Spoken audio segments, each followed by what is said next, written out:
If you are not doing the things that you say you want to do when you want to do them, each time you don't do them and you break those promises, you begin to erode confidence, you begin to erode trust, and you begin to destroy your reputation with self.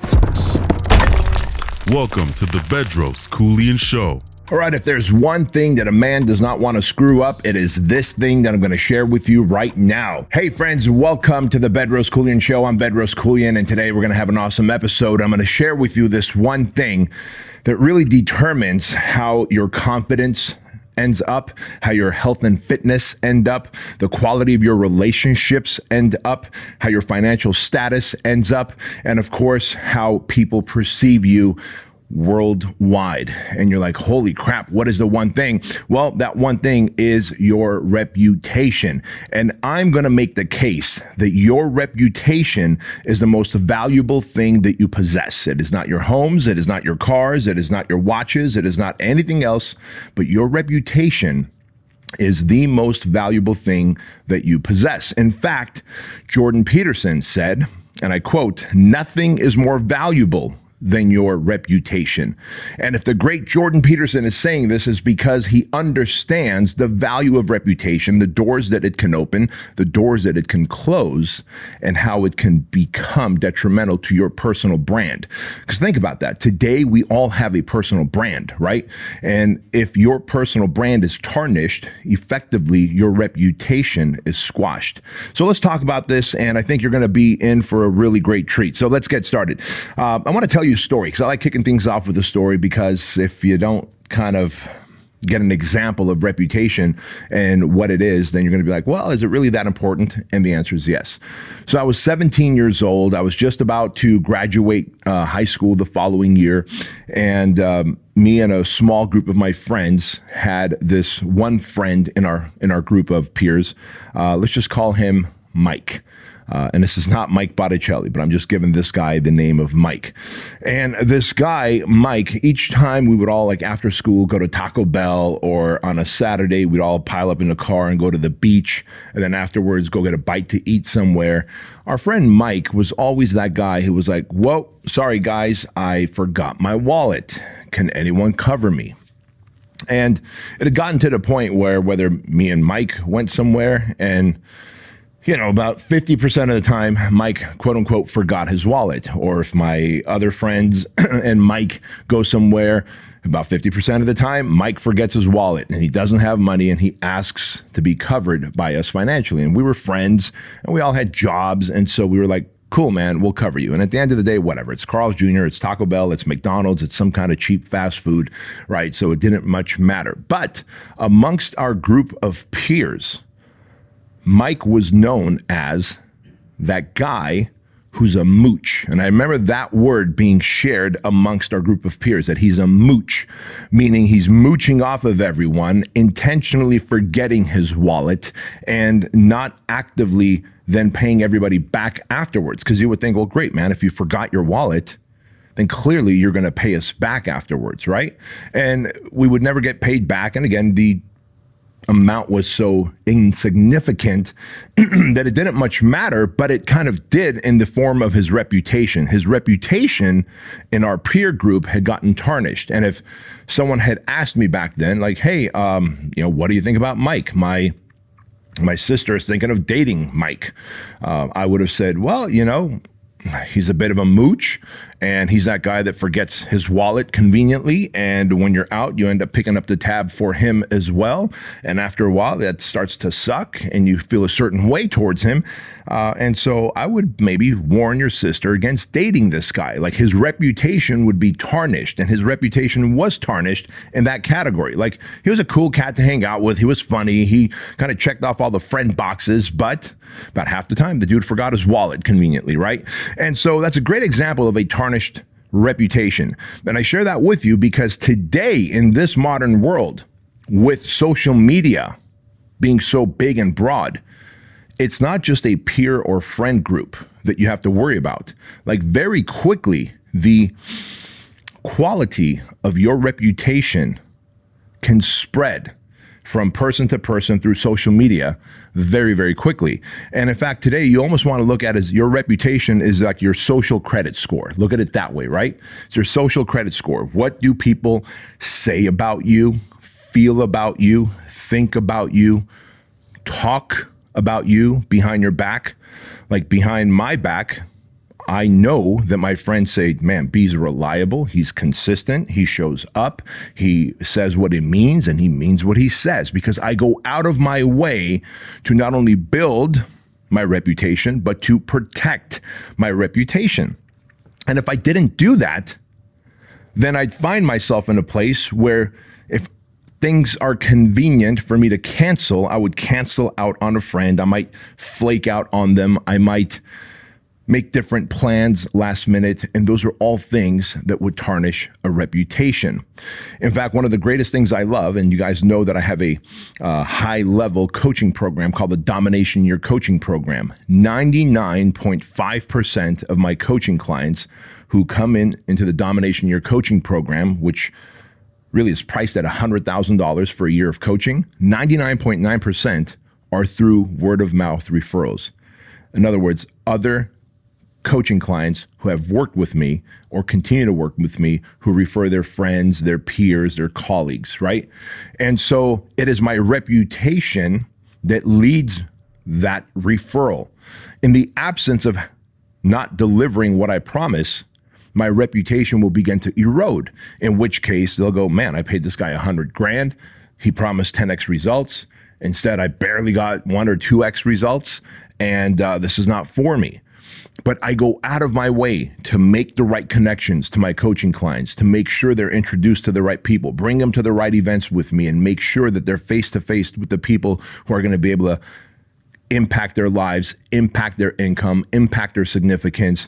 I give them the systems that we've used. I hold nothing back. And because of that, I over-deliver the value, and my reputation is a 5 out of 5, and that's what you want. So I made some notes for me here, like why else is your reputation so important? Well, for one, like I said, your reputation is the most valuable thing you possess, and you cannot buy it. It is like the only thing that you can't buy, right? Yeah, you can go get a blue check mark from Instagram or Meta. You can go buy followers and make it look like your reputation is awesome. Like, man, he's got followers. This guy's got a whole bunch of a blue check mark. But at the end of the day, how you show up, your actions, your day-to-day conversations, your commitment and your consistency, all of that determine your social credit score, your reputation. And so I made some notes here that I want to really share with you. Number one, what is the highest level of reputation that you can build? The highest level of reputation that a man can build is with himself. Before you ever build your reputation in your industry or throughout a community or on social media, you have to first build and establish your reputation with yourself.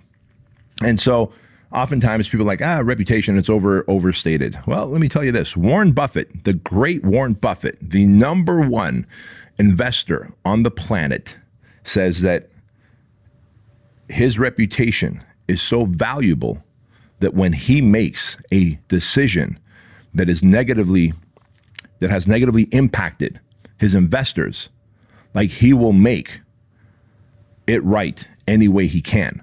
Because, and this is another quote from Warren Buffett this time, he says it takes 20 years to build your reputation and it takes 20 seconds to ruin it, right?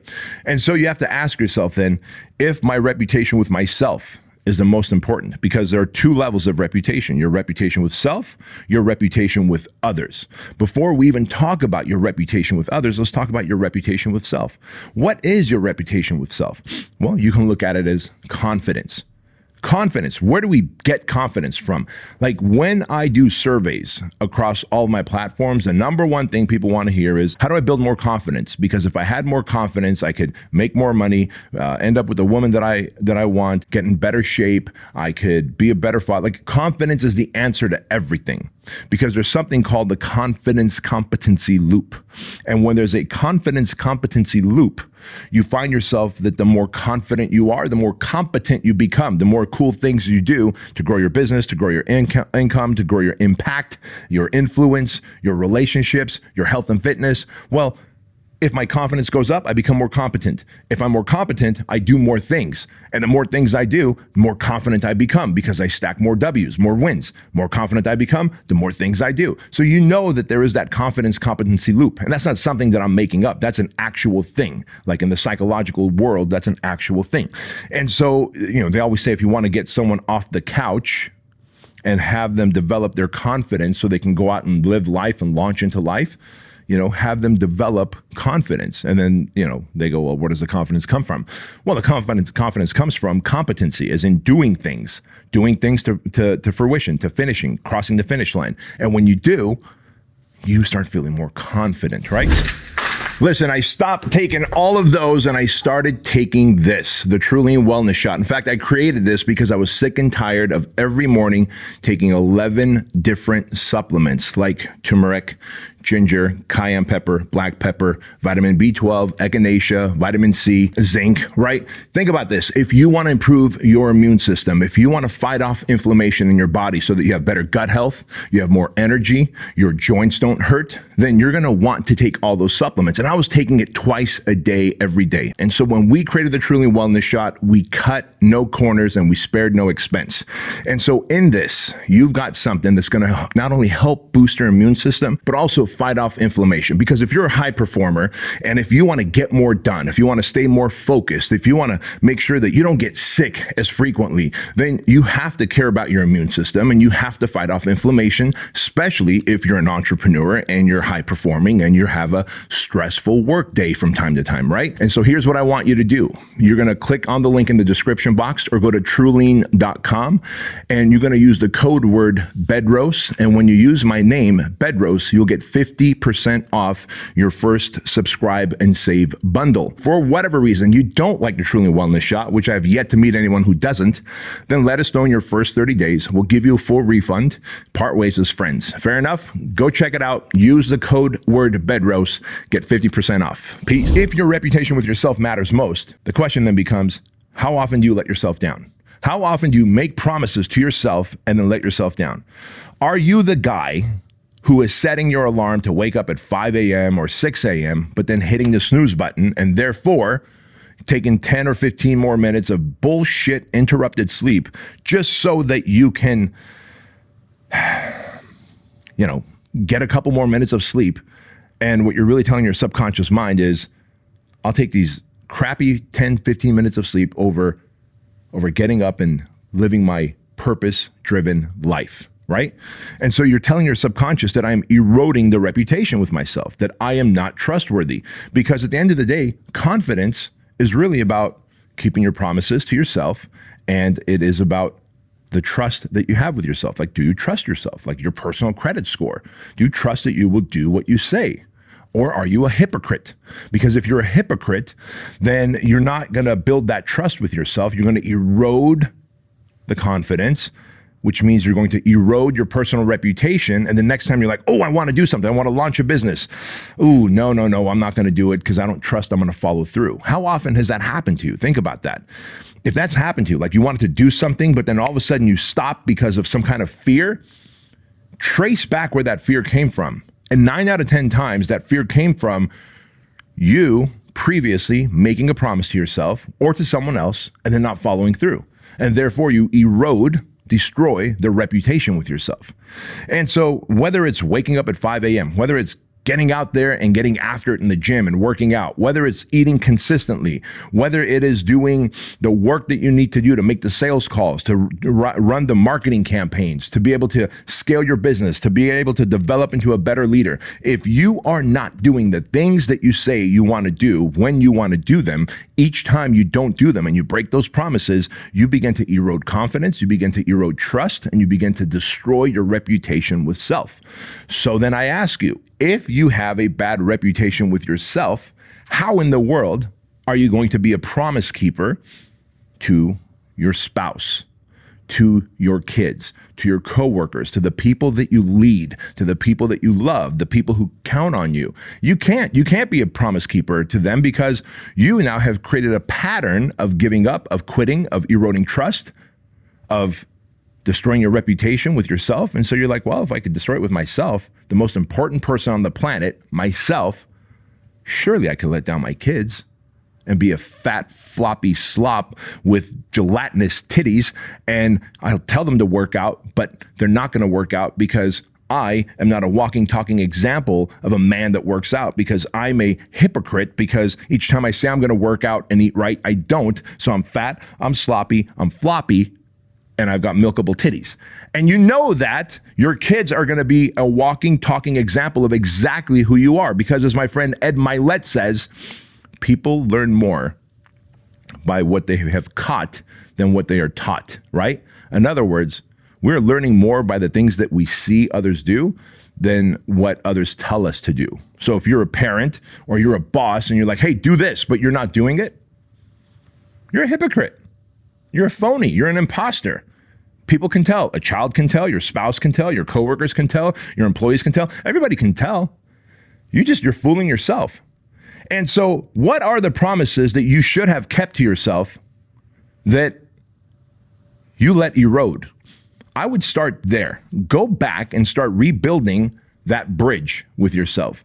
Build the confidence with yourself by keeping the promises to yourself in the 4 categories of life that really matter. Your faith, as in your higher power, your faith in yourself, your family, your fitness, mental, emotional, and physical fitness, your finances. If you say you're going to make 10 sales calls a day, make 10 sales calls a day. Don't stop at 9. If you say you're going to close 10 people a day, then make as many calls you need to make to close 10 people. Do not go home. Do not go past that line unless you close those 10 people. Because when you say you do something and then you do it, you begin to stack wins, and the wins begin to compound. Do you understand? And when wins begin to compound for a man, you start finding momentum. And when a man finds momentum, he starts falling into inertia. And when you have inertia in terms of winning or losing, you tend to stay in inertia. And that is why if you're a sloppy, fat jerk on a couch playing video games in your mom's basement with Cheeto dust in your belly button, it's so hard to get up off that couch, isn't it? Like that couch has like your butt print built into it now. It's got like all the remnants of all the bullshit processed snacks that you eat into the couch cushions, because you are stuck in this inertia of being a loser, of constantly saying that you're going to make the change today. Today's the big day. You're going to give up drinking. You're going to give up vaping. You're going to give up alcohol. You're going to give up pornography. You're going to give up being an asshole. And then you don't. You continue to repeat the patterns. And the question I get more often is, how do I do it for like 3 or 4 weeks and then I go back to my old patterns? How can I stay consistent? And I said this on a YouTube live yesterday. I said, well, because it was like 10 people asked that same question. I said, if I had a pistol to the head of a loved one that you really care about, and I said, like Jules from Pulp Fiction, I'm going to kill this motherfucker. I'm going to kill this motherfucker unless you consistently do what you say you're going to do. I bet for an entire year, for an entire decade, for the entire span of your life, you would consistently do what you say you're going to do. Because now you have something at stake. There are consequences that if you don't follow through with the thing you were going to say, click, goes the pistola, right? And I share that with you because that's the thing. You guys don't set up consequences in place so that you know something happens if I don't do this. Because if you had consequences in place, then you would be like, you know what? I'm going to do this. I'm going to do this no matter what, no matter how I feel, no matter what day it is, no matter if it's raining, if it's cold, if it's hot, if I didn't sleep well, if I'm tired, if I'm exhausted, if the day didn't go my way, if I had nightmares in my dreams, I'm going to do this because I have consequences in place. For me, my consequences are this. I imagine that my son and daughter, Chloe and Andrew, have a live feed, like a live video feed that's right on their phone of dad. And when dad thinks that he's going to do something and he doesn't do it, they get notified and they see like, oh shit, dad said he was going to go train, but he didn't. Dad said he was going to go and, hike 3.5 miles, but he didn't. Dad said that he was going to do back-to-back Zoom calls and meetings, but he didn't. He canceled them. He's an imposter. He's a fake. He's a phony. Those are the consequences that I've built into my life. Like I would literally go and tell my kids that, guys, I actually let you guys down. I'm supposed to be a walking, talking example for you guys as a father, as a future adult. Yet these are the things that I didn't do today, even though I had it on my list to do because, well, I just didn't feel like it. And I let you guys down. I've had that conversation with myself, right? So while there's no live feed, I imagine there's a live feed on Andrew and Chloe's phones, and that dad always does what he says he's going to do, no matter how he feels or what circumstances get in the way. What circumstances get in your way? Well, if you built some consequences, no circumstances would get in your way. And so once you understand that your reputation with self is paramount, is the most important thing, because your reputation with yourself is confidence and consistency, right? And by the way, it goes like this. It goes confidence, consistency, congruency, character, competency, right? That's it. Your reputation are those 5 things: confidence, congruency, consistency, your character, and competency. You keep those 5 things squared away, and you have a rock solid, bulletproof reputation. Now, once you have this reputation with yourself that you are the man that you say you want to be. By the way, those of you that are, struggling and suffering with anxiety and overwhelm and depression and, white knuckling through life, if you're wondering what all those feelings are, those low vibrational frequencies that you're feeling, right? Because shame, guilt, anxiety, depression, overwhelm, those are all like really low vibrational frequencies. The reason you're experiencing those is because that is your conscience telling you that, dude, you are not being the congruent man that you're meant to be. You think that you want to do this, you say you want to do that, you set the alarm to wake up, but then you don't do any of that, so you're incongruent, and your conscience shows up in the form of anxiety, depression, overwhelm, shame, guilt, right? And so if you're going to stop drinking, stop. If you're going to stop vaping, stop. Yeah, but what do I do if I go back to it? Just don't. Like, the answer is that simple. Just don't. Just don't. Well, what if I just can't? Well, think of a consequence. It goes back to consequences, right? So now that we've established this, we've got reputation with self, we have to think about reputation with others, right? Because if you truly want to achieve anything in life, no man is an island. We all stand on the shoulders of giants. And what I mean by that is standing on the shoulders of giants mean there's always going to be some person that helps you out. Like when people put shit on social media that says, self-made man, I'm a self-made man, I'm a self-made man. None of us are self-made. None of us. If not for anything, even the trauma that you got, even the like beatings that you got and bullying and whatever happened to you that put this rage and this motivation inside you, like that helped you become the version of you that you are. So you are not self-made. So in the very worst case scenario, the people who did you wrong really helped build the savage human that you are to become successful. But more likely, successful people have had people come into their lives throughout their journey. I know I have. Off the top of my head, I can think of 15 to 20 people easily that have come into my life and have been the giants that I've been able to stand on their shoulders and be able to move up to the next level, at which point then I help others come up with me, right? We're all standing on the shoulders of giants. Make no mistake about it. And if you want to stand on the shoulders of giants, then those giants have to be able to trust you. There has to be a level of honor and respect. And if you want honor and respect, then you must have great reputation. Because if you do not show up, if you do not ask yourself what's in it for them, like if you just show up and you go, hey, here's all the things I want.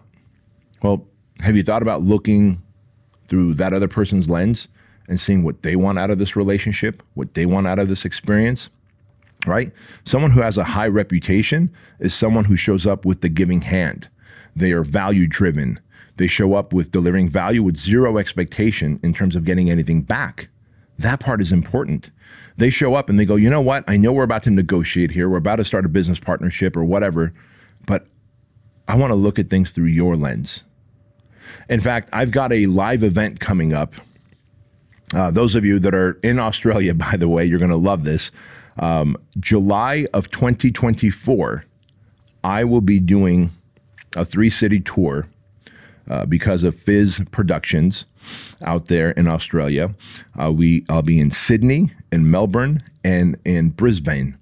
And yesterday, Joan and I, my assistant and I, were talking to the production company that's paying me to come out and do the 3-city tour. And, you know, they're talking about they got these like 2,000 people venues that they've booked in these 3 cities. And I said, so how are you monetizing this? Because I know you're paying me a lot of money to come out there, and I appreciate that. But how are you guys monetizing this? I'll help fill up the seats. I'll promote this event throughout, you know, my social media, and whatever, the thousands of people from Australia who follow me hopefully will come to this event. But how are you guys going to monetize it? They go, well, we got, you know, 3 or 4 different levels of ticket sales, you know, from like the low level at $500 to the high level at $5,000, where they get to meet you afterwards and have dinner with you and meet and greet and ask questions, take pictures, etc. I'm like, cool. Like, but cost of production is going to be pretty high, guys. We've been running events for 13 years. Cost of production is going to be pretty high. Ticket sales aren't going to be enough. They go, well, we also have some sponsors. I go, okay, ticket sales and sponsors will now get you to break even. Now what? If you're not running these 3 events to make money and you're just like, I want to break even, that's not a really good business model. Now what? They're like, well, we're stumped. I said, do you guys have anything that you can sell? Like, do you guys have a coaching program for all these people that come to this place? Do you have a coaching program that they could subscribe to for the next 90 days where they can get added value, added coaching? They can get some kind of mentorship, guidance, structure once they leave this event. They're like, no, we don't. I'm like, well, look, if we're going to have 2,000 people per venue across those 3 cities, why don't you consider creating a coaching program that maybe 20% of the audience will buy? And if you do, now you've not only added more value to that 20% who buys, but you've also put yourself in a position that you're going to be financially profitable and not just breaking even. And they're like, dude, Bedros, like, what's in it for you for doing this? Well, nothing. You've already paid me. What's in it for me is I want to be able to help someone else, because I realize this could be a long-term relationship. Any kind of relationship I go into it with a giving hand. And just because they've already paid me, my mentality is not, well, I don't care how they fill up the seats. I don't care if they monetize. I don't care if they break even or lose money. I do care, because they seem like a great team. They seem like they know what they're doing, but I realize they're missing one very critical component. I've been doing big live events for 13 years. What's lost on me to share this with them, right? And it was so easy to share this with them and therefore help them be able to monetize this event and add more value to people, and therefore establish a better reputation with them. I bet they're like, damn, we just expected B to come on here and say, like, what are the flights? Make sure I'm flying first class or private from one city to the next. I want to stay in 5-star hotels. Instead, B was asking, like, what's your method of monetizing? How are you going to fill it up? How are you going to add value to the people's lives? That is how you want to show up with the giving hand. So anytime, like, you want your reputation to be better with others, like, start thinking about what does the other person want out of this relationship, and find a way to deliver it without any expectations, number one.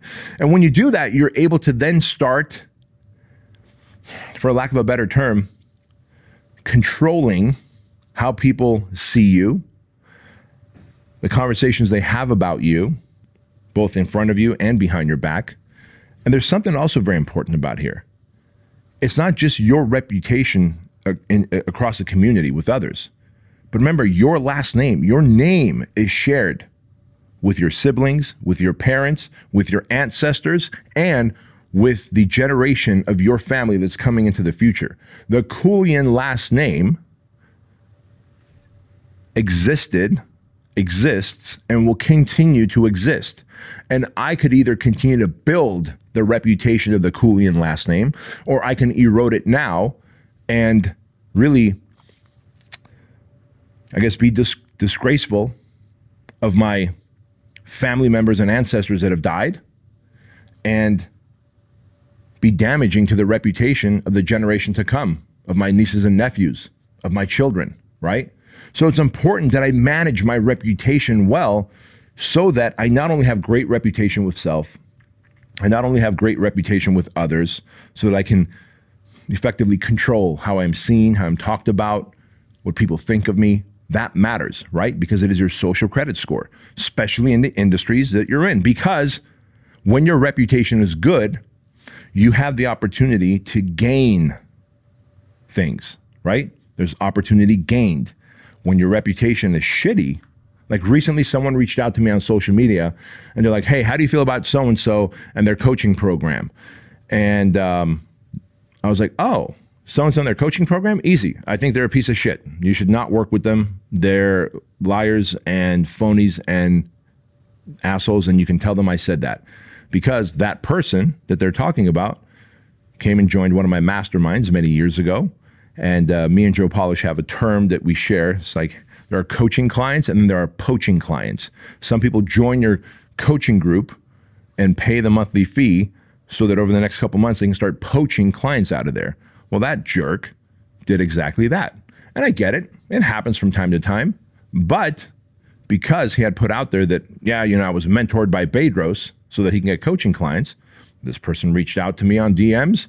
And I was like, yeah, you don't want to work with them. You don't want to pay them $2,500 a month. They're fake. They're phony. They're scammers. You can go tell them that I said that, because I know for a fact that they are, right? Their reputation is shot with me, and I would have no problem making a selfie video and putting it on social media if it got to that, just to prevent more people from working with this crook.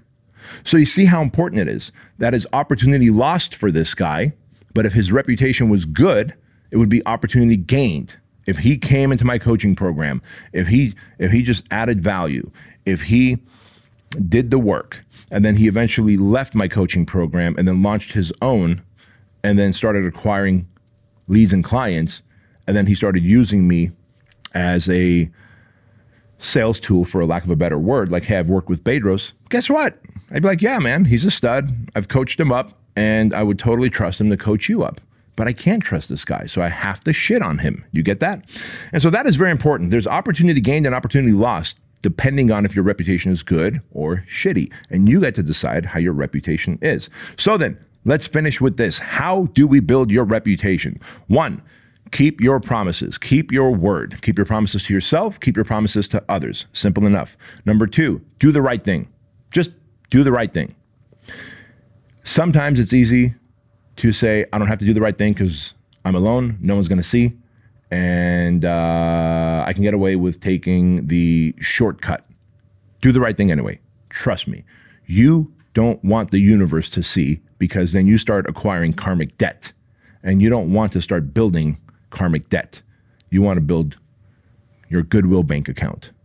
You want the universe to go, this person's such a good human that I'm gonna open doors for him, not close doors for him because of the karmic debt, right? So you do the right thing. Number 3, be consistent. Just be consistent. Number 4, be reliable. Don't flake on people. Be that reliable person. Be that North Star for others. And number 5, apologize when you fucked up. If you did something wrong, apologize. And I'm going to teach you guys the proper way to apologize. Most people don't know how to apologize these days. A proper way to apologize is simple. It's a 3-step process. I'm sorry. Here's how I screwed up. And then you say how you screwed up. What can I do to make it right? See, when you actually screw up and you own up to it that way, I'm sorry. Here's what I did to screw things up in our relationship, in our friendship, in our business partnership, or whatever. What can I do to make things right? It doesn't matter, it doesn't almost matter what you did. The person on the receiving end of that apology would be like, holy shit, that is a sincere apology. And they might say, well, I appreciate that. There's nothing you can do to make it right, but just you apologizing that way, as far as I'm concerned, we're good. Or they might say, you know what, thanks for apologizing. You're right, you did screw it up that way, and here is what you can do to make things right. And then you should go out and make things right. And what that does again is it builds upon your reputation instead of eroding your reputation. And so I want to let you guys know that all men judge each other by their reputation, by their honor, by their follow through, by their word. And so if you are not building your reputation actively, if you are not actively protecting your reputation, if you are not, it's your personal brand. Your reputation is your personal brand. It's how you are seen by others, your peers and the world. If you're just constantly breaking promises to yourself and others left and right, you, my friend, have a damaged, broken, eroded reputation. And therefore, your confidence is shot, your opportunities are lost, and your life, sadly, is probably a mess. And so with that said, I want you to focus on building your reputation and spend years and years and years protecting that reputation, not only for yourself, but to respect your ancestors who carry your name, and also to show love and respect to the future generation who's coming after you, who are going to carry your name. Guys, thank you so much for watching and listening to this show. I appreciate you all. If you got value from this show and you're watching this on YouTube, please subscribe. 72% of you watching this are not subscribed, in fact. And leave a comment, give us thumbs up. If you're on Spotify and iTunes, please share this and leave us a review. That would mean a lot, a 5-star review. We want to make sure that we are able to help more men achieve money, meaning, and self-mastery. That is what this show is about. And so with that said, remember this, that average is the enemy, success is your responsibility, and change can take place in an instant if you are willing to flip the switch. We'll see you next time.